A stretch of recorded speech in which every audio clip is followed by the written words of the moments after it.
सबसे सही बात हिमंता बिस्वा शर्मा ने कही।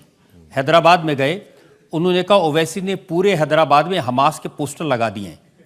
मैंने ओवैसी को बोला कि तुम्हारा पासपोर्ट वीसा बनवा देता है, तुम गाजा जाओ, लेकिन वहां जाते नहीं है, यहीं से शोर मचाते हैं। नहीं,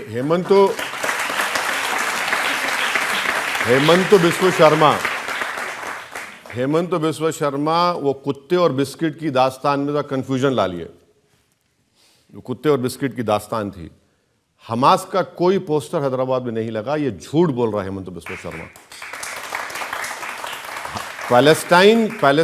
फलस्तीनियों की ताईद के लिए हमने प्रोटेस्ट किया। भारत सरकार, मोदी सरकार ने खुद फलस्तीन का एक स्टैंप निकाला। मैं हेमंत बिस्वा शर्मा से एक रिक्वेस्ट करूंगा कि चीन हमारी 2000 स्क्वायर किलोमीटर पर कब्जा करके बैठा है। डेप्सांग डेमचाक हम खो चुके हैं। 65 पेट्रोलिंग पॉइंट में से 22 पर हम नहीं जा सकते, वहां के एसपी ने कहा मोदी जी के सामने। तो मैं हेमंत बिस्वा शर्मा से रिक्वेस्ट करूंगा कि भैया तुमको जाने के लिए नहीं कह रहा हूं मैं, तुम आरएसएस का पैंट पहनकर लट लेके मत जाओ। मैं यही कह रहा हूं कि मुझे और रजत शर्मा को कैमरा के साथ डेप्सांग डेमचाक लेकर चल जाओ। हम देखना चाह रहे हैं वहां पर क्या हो रहा है। इतना कर दो बस, आप इतना कर दो। आप वो भी नहीं करते। तो हेमंत बिस्वा शर्मा बोलते हैं ज्यादा, उनको लगता है कि अब मैं सेकंड अमित शाह बनूंगा। तो अब बीजेपी में ख्वाब देखना गुनाह है, इतने बड़े ख्वाब देखना, उनको शायद नहीं मालूम। तो देख रहे हैं, कोशिश कर रहे हैं, उनको लगता है कि मुझे गाली देंगे हमास का। अरे भैया, आप ये बताइए, भारत सरकार फलस्तीन की जुल्म के खिलाफ आवाज क्यों नहीं उठा रही? भारत सरकार इंटरनेशनल कोर्ट ऑफ जस्टिस में क्यों नहीं गई? साउथ अफ्रीका चले गया, हाँ, आपके ब्राजील चला गया, हम G20 है, G20 में बड़े बड़े मालिक चले गए। उस ऑफर का क्या करेंगे जिसमें वो आपको कह रहे हैं मैं आपको गाजा पट्टी भेज देता हूं, चले जाइए? नहीं, मैं देखिए, गाजा पट्टी जाने का है तो चलिए, भारत सरकार डेलीगेशन लेके जाए, हम जाने तैयार हैं। भारत सरकार चल के देखें। हम चाहते हैं कि 20 लाख की आबादी गाजा की, 13 लाख लोग बेघर हो चुके हैं, 30,000 लोग इजराइल ने मार दिया, जिसमें से 16,000 मासूम बच्चे हैं, 8,000 लोगों की लाशें बिल्डिंगों में डेब्रिस में पड़ी हुई हैं, और मोदी जी बात ही नहीं करते। और मोदी जी क्या करते हैं? दुबई जाते हैं, वहां शेख को मिलते हैं, या हबीबी आगल। अब बताइए ये कौन सी मोहब्बत है? अब देखिए, इनका हेमंतों का जहन देखिए, ओवैसी को हमास से मिला दो, हमास से मिला दो। अरे भाई, तुम ओवैसी को मिलाते उन लोगों से जो भारत की आजादी के लिए लड़े, अल्लामा फजले खैराबादी जो काला पानी की सजा में इंतकाल हो गया। तुम ओवैसी को मिलाते ब्रिगेडियर उस्मान से, जिसने 47 में अपनी जान दे दी।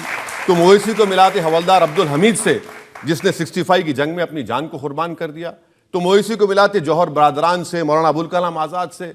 मगर नहीं, तुम्हारा थॉट प्रोसेस ही ये है, मुसलमान टू टेररिज्म। उन्होंने कहा कि जैसे आर्टिकल 370 हटा दिया, जैसे हमने राम मंदिर बना दिया, ऐसे ही निजाम और ओवैसी दोनों हैदराबाद से मिट जाएंगे। हम नहीं मिटेंगे। जब तक दुनिया रहेगी, हम इंशाल्लाह हम रहेंगे, आबाद रहेंगे। हाँ, जिस दिन हम मिटेंगे उस दिन दुनिया ही मिट जाएगी, याद रखो। बिल्कुल सही बात, बिल्कुल सही बात। तो ये इनका बोलने का थॉट प्रोसेस है। अब इनको क्या लग रहा है कि वहां पर इतना जुल्म किया आसाम के मुसलमानों पर, उसके बावजूद भी आसाम में मुस्लिम बच्चे और बच्चियां जो है सबसे ज्यादा नंबर में नीट में क्वालिफाई हो गए। तो हेमंत तो परेशान हो गए कि क्या ये कैसे इतने क्वालिफाई हो गए। और वहां पर जितने मदरसों को उन्होंने डिमोलिश किया डिजास्टर मैनेजमेंट एक्ट का इस्तेमाल करके, कभी इसकी तारीख नहीं मिलती। कई लोगों को उन्होंने होमलेस कर दिया, मुसलमानों को वहां पर, और जरीमैंडरिंग करके उन्होंने असेंबली कॉन्स्टिट्यूंसी बना दी वहां पर। तो ये इनका रिकॉर्ड आसाम का है। अब तो उन्होंने चिंता की है छोटी छोटी मुस्लिम बच्चियों की जिनकी शादी जबरदस्ती कर दी जाती थी। Prohibition of child marriage central act है, पॉक्सको एक्ट है, चाइल्ड मैरिज का एक स्टडी है, गरीबी की वजह से चाइल्ड मैरिज होती है। अच्छा, उनको यह भी नहीं मालूम कि भारत सरकार का डेटा है कि 12 मिलियन चाइल्ड मैरिजेस इंडिया में हुई, 84% तो हमारे हिंदू भाई बहनों में की हुई है, 11% मुसलमानों की है। तो कहां पर कर रहे हैं वो? भाई आप ये देखिए ना। नहीं, उन्होंने कहा कि 90 साल पुराना अंग्रेजों के जमाने का एक कानून था, नहीं, जिसके तहत अगर बच्ची की उम्र कम है, लड़के की उम्र कम है, तो भी उसकी शादी रजिस्टर हो जाती थी।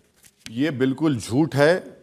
गवर्नमेंट ऑफ इंडिया का डेटा है, नेशनल फैमिली हेल्थ सर्वे, ये एक झूठ फैलाई जाती है मुसलमानों के बारे में। जो हिंदू लड़कियों की शादी 18 साल में होती, वो एवरेज उतना ही मुसलमान लड़कियों की 18 साल में शादी होती। और वो जो 90 साल पुराना कानून उन्होंने जो ख़त्म किया है, अब कानून ये बना है रात के 12 बजे कि मुझे अगर शादी करना है मुसलमान की बेटी या बेटी की तो स्पेशल मैरिज एक्ट में करना पड़ेगा। भाई स्पेशल मैरिज एक्ट में निकाह कहां होगा?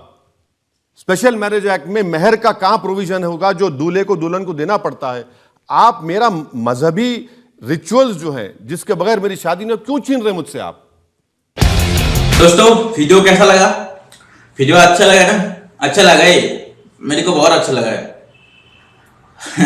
आपको भी अच्छा लगेगा।